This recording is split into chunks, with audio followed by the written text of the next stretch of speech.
Bienvenidos a La Hora del Museo, el podcast del Museo Histórico Nacional. Identidad, cultura, patrimonio y más. Soy Rocío Muñoz y te invito a un encuentro diario con la historia y sus protagonistas.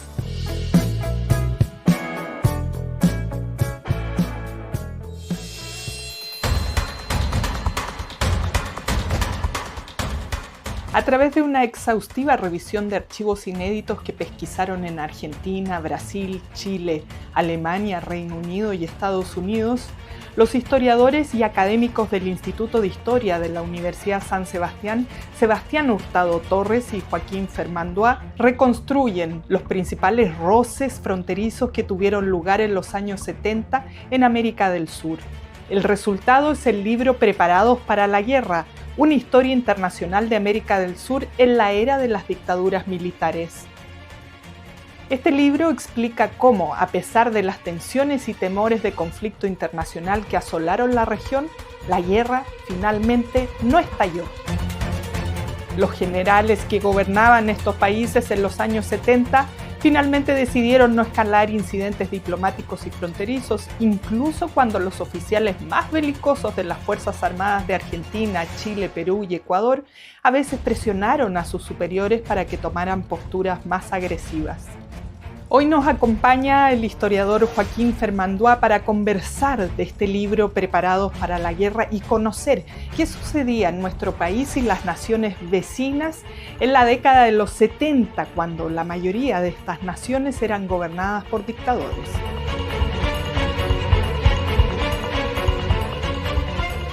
Bienvenido, Joaquín, qué gusto tenerte aquí en el programa. Gracias por aceptar esta invitación del Museo Histórico Nacional.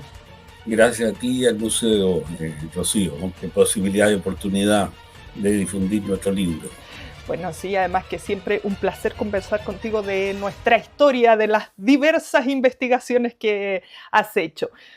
Como bien dices, tengo aquí en mis manos Preparados para la Guerra, una historia internacional de América del Sur en la era de las dictaduras militares, que acaba de salir, editado por Planeta y que escribe junto a Sebastián Hurtado Torres. Yo lo estuve leyendo y bueno, de repente pienso, uno no sabe ahora, pero menos mal que ya no estamos en esta época. No me gustan para nada la guerra y menos las dictaduras. El problema es que esos problemas retornan a veces. Claro. Entonces, esa es la importancia, creo que tiene pensar estos fenómenos de la guerra. Así es, totalmente. Bueno, vámonos al contexto de este libro, porque además ustedes describen 3 factores que llevan a esta situación y por ahí quería que empezáramos. ¿Por qué se da este como surgimiento de, no sé cómo se los llama, a algo que no es guerra, que es lo que ocurrió aquí en América del Sur, sino que son como estas intentonas de guerra que afortunadamente no pasan a mayores? Pero ¿por qué ocurre en esta década de los años 70? Ya, bueno, en América del Sur ha sido un continente de escasas guerras internacionales, inestabilidad política y escasas guerras internacionales. Pero algunas, las que han sido, por lo tanto, han adquirido un relieve especial. La guerra de la Triple Alianza, quizás la más mortífera, no tenemos datos exactos. La guerra del Pacífico, que es la más famosa, en la cual estuvimos envueltos, y por eso tenemos fama buena y mala por ese tema, y las consecuencias todavía nos pesan un poco sobre los 3 países. Entonces, esa es la importancia. Hay una tremenda guerra entre Bolivia y Paraguay, la guerra del Chaco, entre 1932 y 1935, que cobró, las cifras varían entre 90.000 muertos, 120.000 muertos entre ambos bandos, entre 2 países más bien pobres, imagínate, en esa época. Entonces, claro, eso fue bastante impresionante. Chile, otros países, pero sobre todo Argentina y Brasil tuvieron un papel de intermediación ahí. Entonces, ahora habido pocas guerras y por eso llama la atención. ¿Por qué en los 70? Ese es uno de los elementos del libro, algo que parecía medio inverosímil. Yo, que soy de la generación del 60, me han interesado estos temas, sé la recurrencia del conflicto, la historia humana es conflicto y paz. Si nos olvidamos de uno, aparece de todas maneras. Ambos hay que verlo como son posibilidades en esta vida. Entonces, pero en la década del 60 yo pensaba que ya no iba a haber jamás la posibilidad de una guerra con Argentina. ¿Ah? Yo había escuchado mucho esto, la amenaza de Argentina, en fin, por razones familiares, etcétera. Pero no, yo pensaba que no más. Y sin embargo, eso estuvo a punto de suceder. Incluso yo en diciembre del 78 pensé que la situación tenía arreglo de todas maneras, y después cuando ya había pasado el peligro, empecé a recoger más antecedentes. Aquí nos informó mucho sobre eso por varias razones, mientras en Argentina había una proliferación de información, y ahí me di cuenta de lo serio que fue la situación. Entonces, ¿por qué se produjo? Bueno, los temas territoriales han causado siempre guerras. Las fronteras han sido siempre un tema problemático. La frontera moderna de definición matemática, que en teoría debería ser más exacta y justa, sin embargo, puede ser tan problemática como las antiguas y vagas definiciones, en fin, tal océano, tal cadena montañosa, etcétera. La frontera donde estaba no importa. Entonces, cuando llegó la era moderna empezaron estas definiciones y ahí comenzaron los problemas. Y además creo que la gran mayoría de los estados sudamericanos estaban formados antes de la independencia como sociedad, como nación en potencia. No todos, pero la gran mayoría. Pero se adoptó la idea de los límites de la autoridad de la corona española, es lo que se llamó el uti possidetis, iba a ser la frontera de los nuevos estados. Pero estas eran vagas y fueron cambiantes. La corona las cambiaba completamente, por eso en algún momento nosotros éramos dueños de todo lo que hoy día es la Patagonia entera. Pero Argentina también en un momento era dueño también como un poco del sur de Chile. Al comienzo se dieron más atribuciones a la gobernación de Chile y menos a la Capitanía General de Buenos Aires. Y después fue a la inversa. Entonces, pero eran todas posesiones de la corona. Entonces, esto cambió después.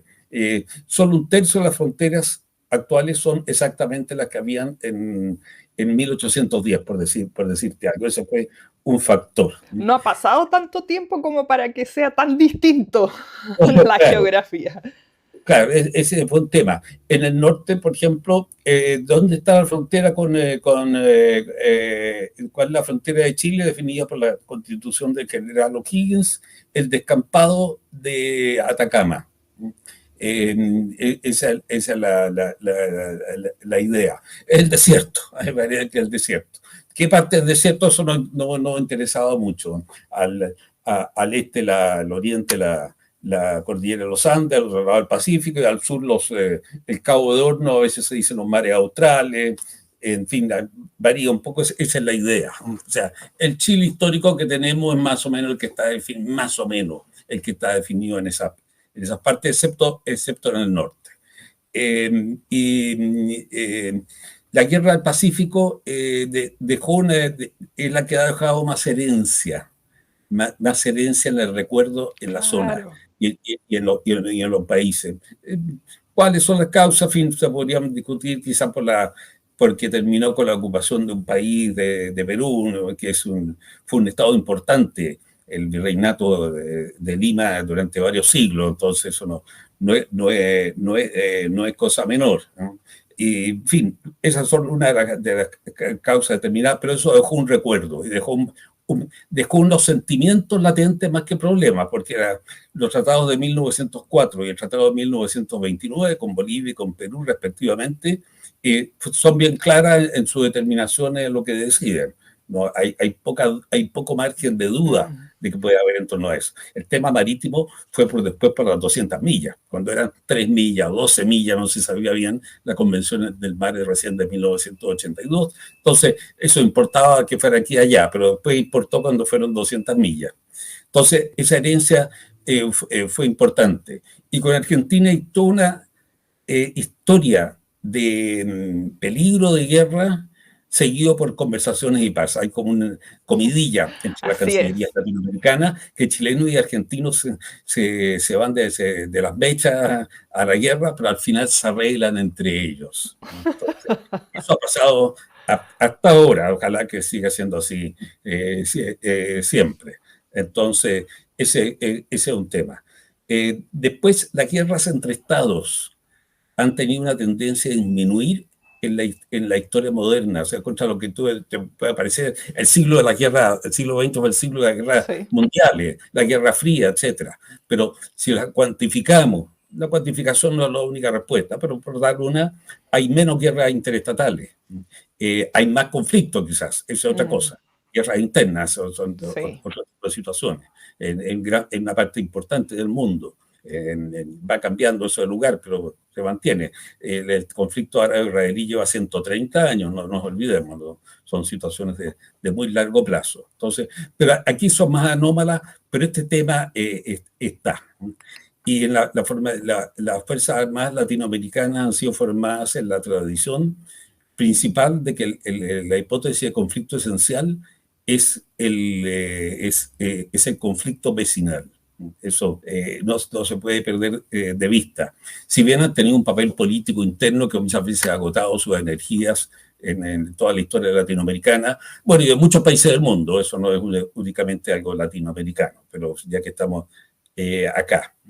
Creo que también la antigua geopolítica tenía, porque hay varias oleadas de geopolítica, el fenómeno geopolítico, la relación entre política y geografía, es un fenómeno importante que recorre la historia, es un hecho de la existencia social, eso no se puede negar. Ahora, la importancia que le demos a eso es también relativa. Creo que la viabilidad de un país es su capacidad de autorganización, ¿no? Más que la extensión territorial. Eso es fundamental, pero una cosa es decirlo y otra cosa es que la gente crea en eso, ¿no? Entonces, y después está el hecho de que el conflicto humano tiene que ver con la percepción de conflicto. Entonces, aquí estaba latente esa percepción de conflicto, Claro.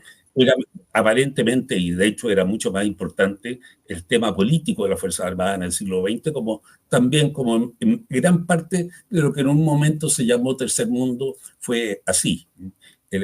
Las juntas militares fueron un fenómeno de una parte importante del mundo en la historia del siglo XX.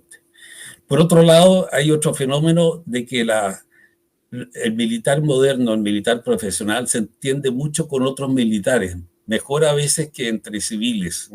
Puede ser extraño. Están formados para hacer la guerra entre ellos, en caso extremo, pero al mismo tiempo se entienden mejor como persona a persona. Eso es un elemento importante para entender lo que fue esa crisis. Ahora, ¿por qué estallan las guerras? Hay muchas teorías. Hay una que yo diría que es la que más recurrente, la que tiene más asidero, que tiene relación con la crisis del Estado en algún lugar, que provoca un desequilibrio, provoca percepciones de conflicto, despierta apetitos, despierta temores. Entonces, la crisis del Estado en América del Sur, los gobiernos militares, la época de la Guerra Fría, llevó a esta situación especial. Que en Perú frente a Chile, Ecuador frente a Perú, y después el caso, a pesar de la estrecha relación que hubo por un momento entre los regímenes militares, primero el segundo peronismo no tuvo más relaciones con el régimen militar chileno de Pinochet, donde tenían más o menos buenas relaciones con Isabel Martínez de Perón, mejoraron las relaciones. Lo que sucedió fue el laudo que fue el 1 de mayo, pongamos esa fecha, el 1 de mayo del 77. El laudo acordado libremente por las partes el año 71, venía negociándose muchos años antes, pero el 71 se llega a ese acuerdo y Argentina, digamos, hay un elemento de rechazo y como una idea de cambio.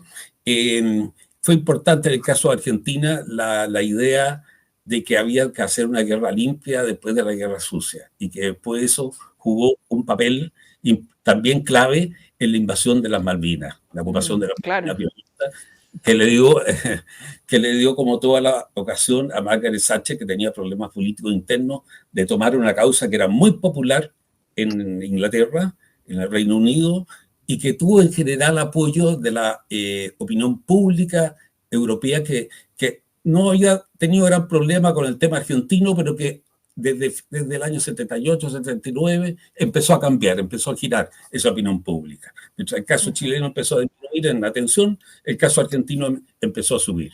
Entonces ahí se formó ese elemento. O sea, el peligro de guerra está asociado a la presencia de regímenes militares. Pero el caso de lo que nos interesó en el texto, en los varios temas que nos interesó y por eso lo escribimos, es que al mismo tiempo, ¿por qué, habiendo puros regímenes militares en esos momentos en la zona, sin embargo, al final hubo paz? Así es. Y un acuerdo. También las dos cosas hay que tenerlas presentes, esa realidad. El libro tratamos de escribirlo como, esto no lo cree nadie, pero como si fuéramos historiadores llegados de Marte, así. Claro, Claro, dejando y ahí. tenemos mucho material sobre Chile, pero no queríamos hacer una historia solamente de Chile, o sea, porque mostrar cómo realmente fue esto, que fue un tema del Cono Sur. Así es. Y el Cono Sur al final influyó un poco en el tema de la paz, en el papel de Brasil. Brasil miraba un poco de lejos, pero al final intervino moderando la situación junto a Estados Unidos. Y el Vaticano, por cierto, pero hubo que movilizar a todos estos actores. Así como comúnmente de manera como de a pie, de las personas que no estamos dedicadas a la historia, a la investigación de documentos, se comenta que las guerras, o estas en específico, estas intentonas, como yo decía, de guerra, o todos los pasos que finalmente terminan en paz, tienen que ver a lo mejor muchas veces con las ansias de poder, tienen que ver con la activación de ciertas industrias económicas ligadas a las armas y a la guerra. ¿Algo de esto hubo aquí o nada que ver?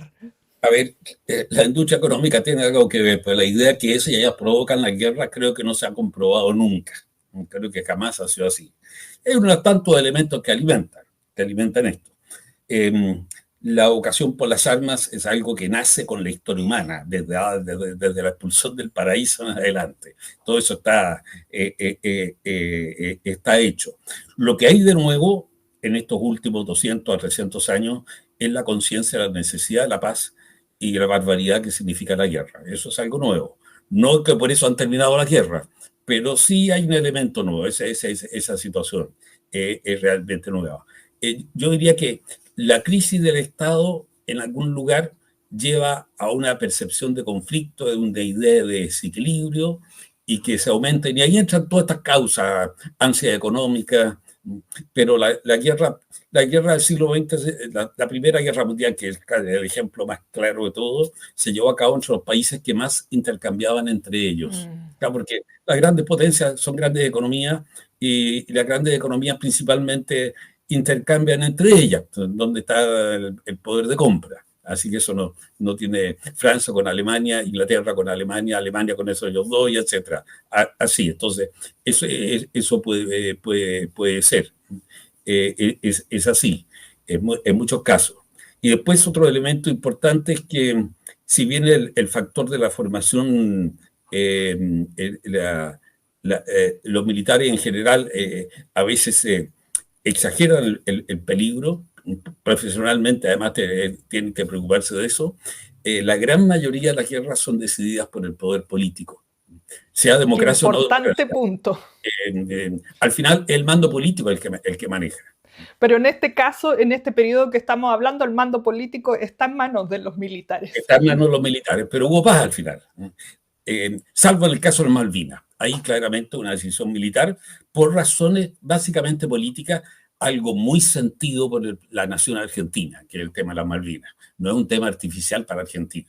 Es un tema que hay una formación escolar que llega a los niños chicos, ya son formados en la idea de que la Malvinas es un territorio irredento, algo que debe devolver a la madre patria. Es un elemento que está muy metido en la mentalidad del pueblo y la nación argentina. Claro. Entonces, hay que tenerlo en cuenta, pero hay una decisión militar y que estuvo asociada al problema de cómo legitimar al gobierno, al régimen militar, y que ya estaba pensando en una alteración, había fracasado en todo su antiguo proyecto de crear una nueva realidad política, económica. Eso no le resultó, pero iba a resultar esto con esta guerra de recuperación y que después entregarían el poder en un momento gradual, en gloria y majestad. Entonces, hubo ese cálculo. Hasta donde sabemos y podemos ver. Fue algo importante. Vamos a estos conflictos que tuvimos con nuestros vecinos y que cada cierto tiempo salen a la luz nuevamente. Partamos con Perú.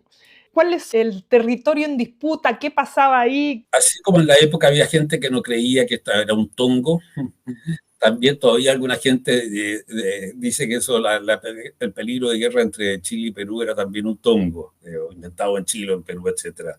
No era así, pero no hay seguridad que hubo una planificación. Probablemente el 75, el 73 primero, después el 75 otro peligro, después en algunos momentos también ese peligro, pero también está el conflicto entre potencial entre Perú y Ecuador, que el año 95, Rocío, no olvidemos el año 1995, llevó una guerra, los expertos no la clasifican de guerra, porque siempre de 1000 muertos para arriba, y esta tuvo como 30, 40 muertos nomás. Entonces, es pequeño, pero fue por varios días, se combatió en un lugar, etcétera. Perú era más fuerte, desde luego, en esa situación. Después llegaron a un arreglo que parece más o menos definitivo. Entonces, esos peligros existen. Con Perú, el régimen peruano nunca, salvo con la excepción de Etiopía, ningún régimen militar ha apoyado una revolución marxista, con la excepción de Etiopía. Hay regímenes militares de izquierda, el peruano fue un caso de eso, pero el nacionalismo en Perú es más fuerte. El ejército, las Fuerzas Armadas de Perú, pero el ejército central en esto, es el que ha dado históricamente en la época republicana la idea de nación. Entonces, eso fue importante. Y la guerra del Pacífico, algo que se nos olvida a nosotros, es que las guerras, digamos, si en Chile yo siempre llamo que la guerra del Pacífico es la última piedra fundacional de la conciencia nacional chilena. Después hay desarrollo, pero ya fundación ya no se puede decir. Pero de la conciencia nacional la guerra del Pacífico es importante. Pero las derrotas imprimen mucho más una huella muy grande en la cultura nacional de cualquier país. Por supuesto, como en la autoestima del Japón país. y Alemania todavía están bajo ese efecto, bueno y malo, las dos cosas tienen que ver. O del triunfo, la Segunda Guerra Mundial es la guerra buena para Estados Unidos. Todas las guerras se han discutido, excepto, salvo discusiones marginales, la Segunda Guerra Mundial en Estados Unidos, lo vemos en las películas. Entonces, esa es una cosa importante. Entonces, en Perú la derrota, la ocupación de Chile, dejó un trauma tremendo en la historia. Me acuerdo de un historiador peruano analizando las primeras respuestas después del tratado del Tratado de Ancón del 83, en fin, la evacuación chilena, empezaron a discutir qué nos pasó y qué sucedió, y cómo que estos bárbaros, el mapuche, que los mirábamos en menos, de repente nos ganan en la guerra. Entonces, ese fue, hace un tema del origen, y está siempre como subterráneo, determinado. No tanto con Bolivia, porque en Bolivia hay un tema concreto que es el mar. Sí. Y además no ocupamos el país ni nada, salvo las provincias. ¿Y con Perú había un tema concreto, un punto, una frontera específica? Ninguno, pero la idea de que Chile era un país expansionista es muy fuerte. Y está subterránea, está en Perú. Fui hace poco en una reunión habló el canciller peruano, y alguien le preguntó si no podemos empezar a preparar algo para el centenario del Tratado del 29. Dijo que estaban ocupados en otras cosas, dijo, y además pero estamos celebrando el retorno. ¿Qué están celebrando? Para ellos el 29 es que por lo menos recuperan algo, Tacna. Y eso es muy importante porque Tacna es una ciudad muy peruana. Perú, Arica tendrá una significación política, económica o geopolítica, pero Tacna es una ciudad en la región ahí más fuerte, ha sido más central en la historia, relativamente hablando, en la historia del Perú. O sea, eso demuestra que es una conciencia que existe. Y de un comienzo, el gobierno chileno, primero de Frei Montalva, después de Salvador Allende, algo que no se dice mucho, quedó muy preocupado porque podía venir una guerra. Leía una posibilidad de guerra, de que Perú podía atacar a Chile, y además se arma de una manera que adquiere una superioridad en armas sobre todo el resto de los países latinoamericanos, incluso sobre Brasil. No pensaba atacar a Brasil, ciertamente, pero para esa idea, porque la Unión Soviética le ofrece, le vende con enorme cantidad de facilidades un armamento importante a Perú en la década del 70. Se lo ofrece al Chile de Allende también, pero aquí no se atrevieron, intentó Allende convencer a las Fuerzas Armadas, pero aquí había mucho escepticismo sobre todo lo que viniera de la Unión Soviética, y además que significaba cambiar mucho los sistemas de Chile, formación, etc. Entonces, eso no sucedió. Pero eso alarmó mucho. Y entre las razones como más subjetivas de la intervención militar en Chile, del golpe, etcétera, es la idea de que el país se está dividiendo y debilitando y que puede venir una guerra con Perú y nos encuentra el país dividido y postrado. Esa es una idea importante. Pero el peligro de guerra se multiplica porque la tentación para Perú es grande. Tiene buena imagen internacional, no hay ninguna crítica por ser un régimen militar. A posteriori sí, pero en el momento no. Entonces, y hay muchos elementos que llevan a pensar de que esta idea fue acariciada seriamente por Velasco Alvarado, Juan Velasco Alvarado, que es el principal caudillo de este régimen militar, que fue puesto en el 75. Entre otras razones, aunque todavía todo no está demasiado claro, pero está porque el resto de los jefes militares también encontraba que, si bien simpatizando con el tema de fondo, el tema que ellos sufrieron una injusticia, una agresión, esa es la idea de que está en el alma de una parte de Perú, pero no una partecita pequeña, sino una parte importante de Perú, esa es la idea. Entonces, simpatizaban con esta idea, de alguna manera tenemos que hacer algo para reparar esta mancha histórica que tenemos, pero no estaban dispuestos a correr el riesgo, y Morales Bermúdez cambió su política,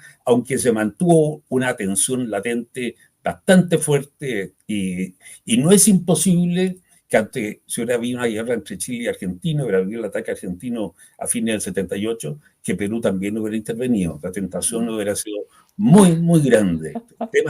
Las tentaciones son fuertes, entonces la tentación a superar planes preestablecidos, como pasó en el estallido de la Primera Guerra Mundial, que hoy día nos parece uno de los hechos más irracionales que puede haber. Entendemos que Hitler quería la guerra, pero bueno, ¿qué pasó en la Primera Guerra Mundial? Por eso los historiadores internacionalistas siempre tomamos como el gran ejemplo de para qué y que cambió tanto. Bueno, eso sucedió en el caso de Perú, pero Perú quedó extraordinariamente con una superioridad militar enorme en ese momento. Chile estaba bastante aislado, sufrió sanciones internacionales, y está en una situación de clara inferioridad frente a Perú, y para qué decir frente a Argentina. ¿Qué pasa con Bolivia? Porque siempre está ahí latente eso, ¿no? Dependiendo del presidente que llegue, saca el tema de la salida al mar. También es algo bien sentido en Bolivia. No pensemos que eso va a terminar, va a seguir para siempre. Incluso la idea de un canje que me parecía una idea interesante, complicadísima, pero interesante, ha quedado un poquito sepultada con el último fallo, porque fue redondamente favorable a Chile. Entiendo, mire, el tratado vigente y Chile no tiene obligación de negociar. Entonces, ya. Si negociamos, estamos negando a la Corte. Entonces, claro. Todo tratado internacional se puede cambiar, pero por acuerdo voluntario de ambas partes, pero esa es otra cosa. Entonces, el caso de Bolivia, el tema del mar es un tema concreto.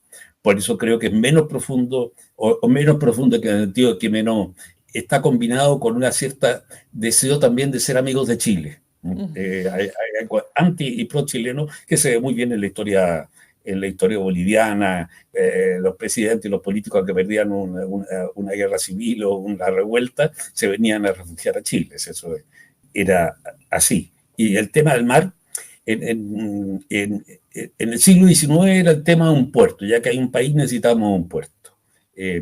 Lo tuvieron, que fue Antofagasta, Cobija, por 2 tratados reconocidos por Chile. Pero la guerra 79 cambió eso. Hasta el siglo XIX era legítimo en términos internacionales, el que perdía una guerra tenía que entregar algo. Eso era como las reglas del juego. Estaba empezando a cambiar esa mentalidad. En el siglo XX eso ya no es aceptado, aunque de hecho usted ve que ha pasado por doquier, pero por lo menos no es aceptado, pero para entender eso. Entonces, en el siglo XIX era eso. Y en el siglo XX empezó a transformarse también la idea del perdimos el mar, perdimos el puerto, pero se transformó en que perdimos el mar. Yo me acuerdo, Fernando Cajío, un historiador boliviano muy importante, en un seminario que estábamos ahí juntos en Iquique, el año 2000, él decía, queremos no solamente un puerto, queremos costa, que es algo importante. costa. El acuerdo de Charaña daba puerto, pero no costa. Una costa de 500 metros, no sé, no. Ese era el tema. Entonces, eso es algo fuerte y todo boliviano sabe o cree saber, en fin, eso lo discutiremos siempre, de que hay un bar de ellos que se les sustrajo y que quiere volver. Entonces, ese es un elemento importante y hay una formación nacional en ese sentido. Claro. No es que sea todopoderoso y influya en todo momento, pero está ahí. Y en estas circunstancias, en la década de los 70, los regímenes militares vuelven a resurgir. Aunque también es el periodo, la única vez en que había una oferta más seria a Bolivia, que fue el acuerdo de Charaña, y después la oferta chilena del canje. Y también con Argentina es lo mismo. ¿Qué pasa ahí con Argentina? Porque es algo que pasa al libro tiempo, tratamos de vuelve a mirar como una flotar. cosa ajena, porque no queríamos hacer un libro que sea nada más que el punto de vista chileno. Mostrar sí los hechos. Chocaron dos principios. Uno, el respeto a los tratados a raíz del fallo. Bueno, hay una larga historia de esto, por supuesto, que viene desde mediados del siglo XIX, en relación con Argentina, de cómo se fija la frontera de esa zona apenas habitada y apenas hecha solo en la segunda mitad del siglo XIX. Estos países toman como posesión formal de esa zona. Eran partes que se suponían parte de Argentina y de Chile, todo el sur, la Patagonia, pero hasta el mar de Drake, pero no se habían tomado efectivamente en todas partes. Solo en 1843 fundamos Punta Arenas, pero hay que pensar esa realidad. Y también lo que se llama la pacificación de la Araucanía ocurre también paralelo. Eso en el caso de Argentina, tengo entendido que fue bastante más violento allá que acá. Pero aquí ha creado más problemas que allá después las consecuencias de eso. Hay una larga historia en esto.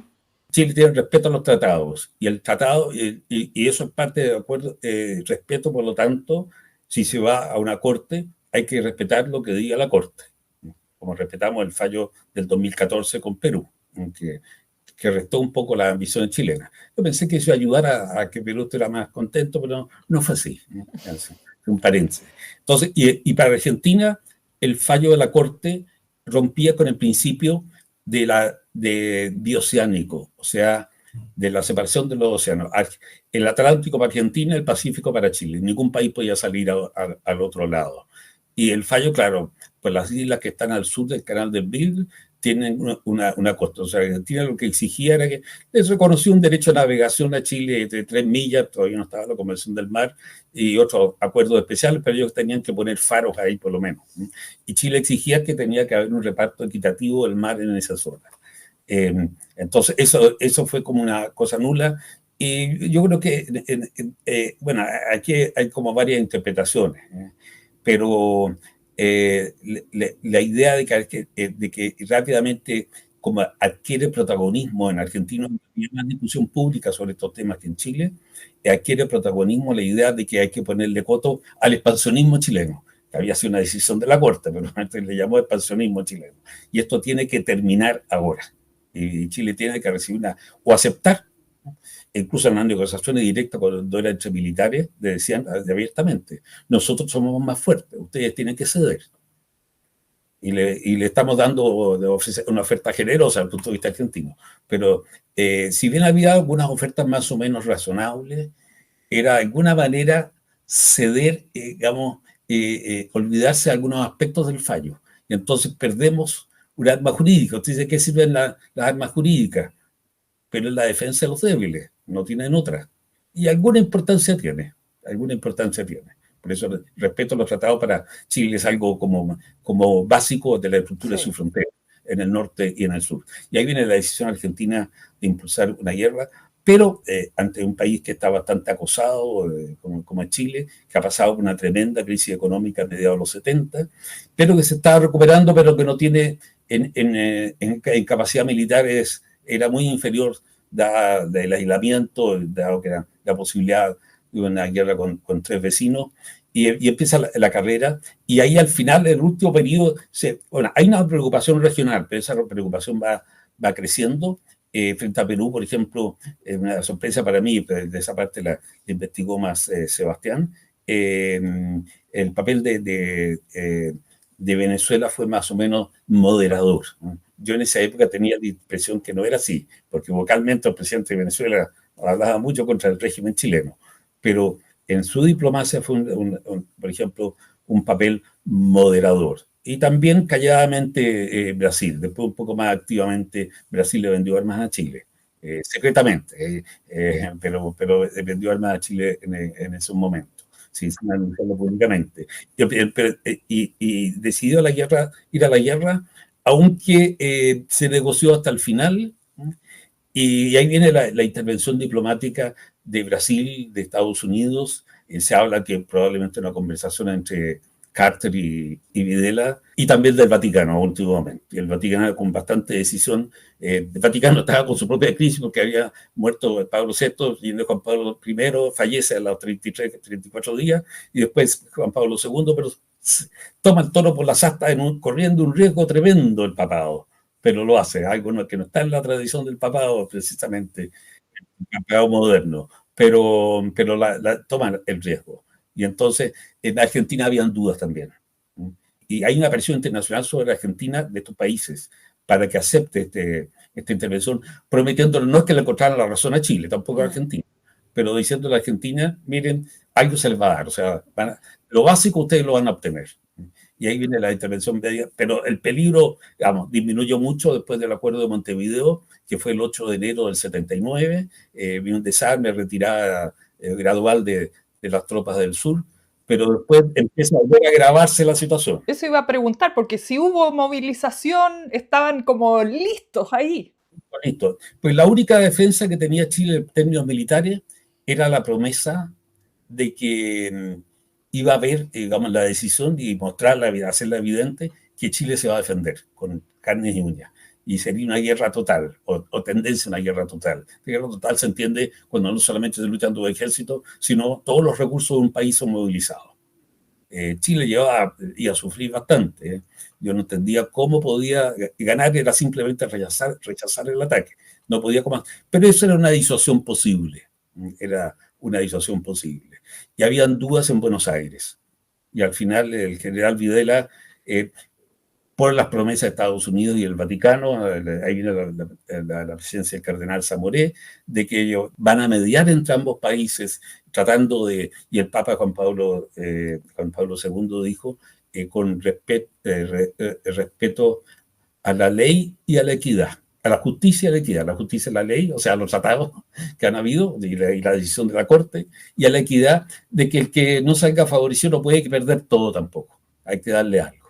Entonces, a ver, es como la cuadratura del círculo, pero los problemas humanos son así, son cuadraturas del círculo. Bien difíciles. No nos queda mucho tiempo, pero quería ahondar en este tema porque últimamente se ha dicho nuevamente de manera a lo mejor no oficial que el canal de Panamá ya no está dando abasto, entonces el estrecho Magallanes va a volver a tener su edad de oro o una nueva edad de oro, por lo tanto Argentina podría hacer presión para manejar el canal. Hay un sheriff ahora, con esa mentalidad. En general ha habido en el mundo posguerra fría una tendencia hacia los factores geopolíticos aumenten la conciencia internacional. Ya no son tanto, hay algo, pero no es tanto lucha de modelos de sistemas sociales, sino que una competencia de estados. ¿Quién es el estado líder? Entonces, y la posibilidad de guerras locales, la guerra interestatal, vuelve a resurgir.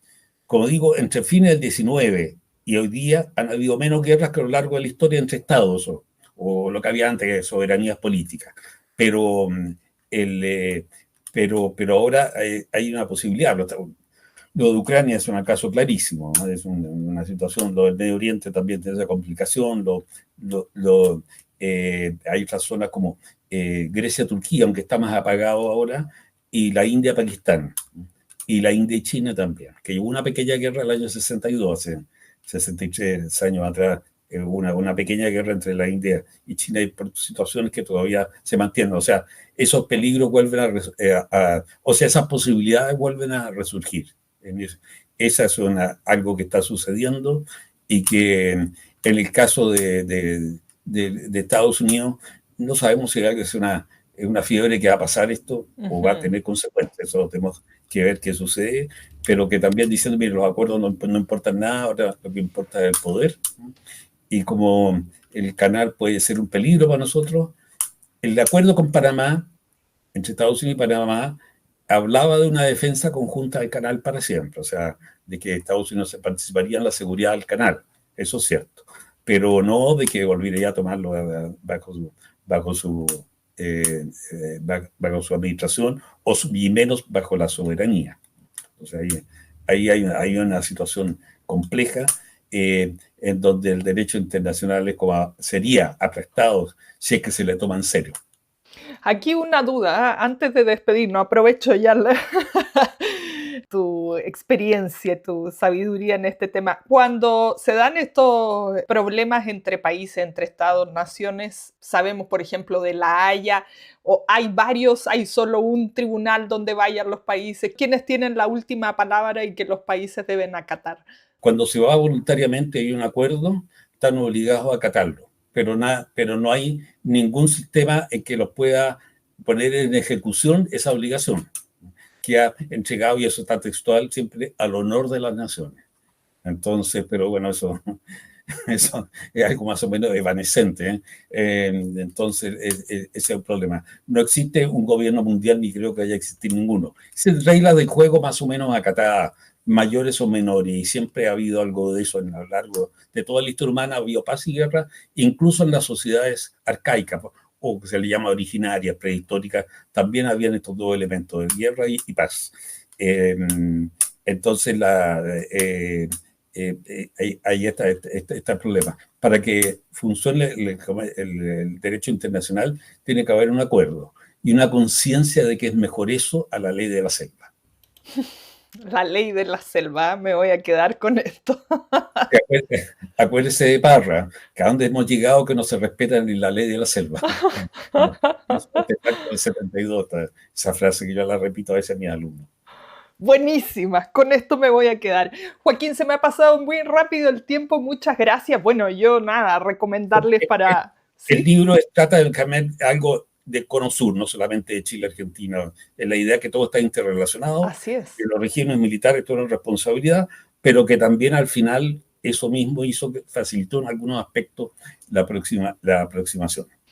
Bueno, totalmente recomendado para que lo lean y para que ahonden en estos temas que hemos hecho cierta pincelada en la conversación de hoy, preparados para la guerra. Lo vamos a estar sorteando además, así que atentos para que nos dejen sus comentarios, estén atentos a las redes sociales para que se puedan llevar este libro de Joaquín Fermandoa y Sebastián Hurtado. Muchísimas gracias por conversar. Sebastián le escribió la mayor parte del libro, ¿no? Así que esto con gusto de muchos años. Por supuesto, ahí tiene todos sus créditos. El día de hoy no nos pudo acompañar, pero por supuesto. Joaquín, muchas gracias por esta conversación. Ya, Rocío, mucho gusto. Esto fue La Hora del Museo, un encuentro cotidiano con nuestra historia, el podcast del Museo Histórico Nacional.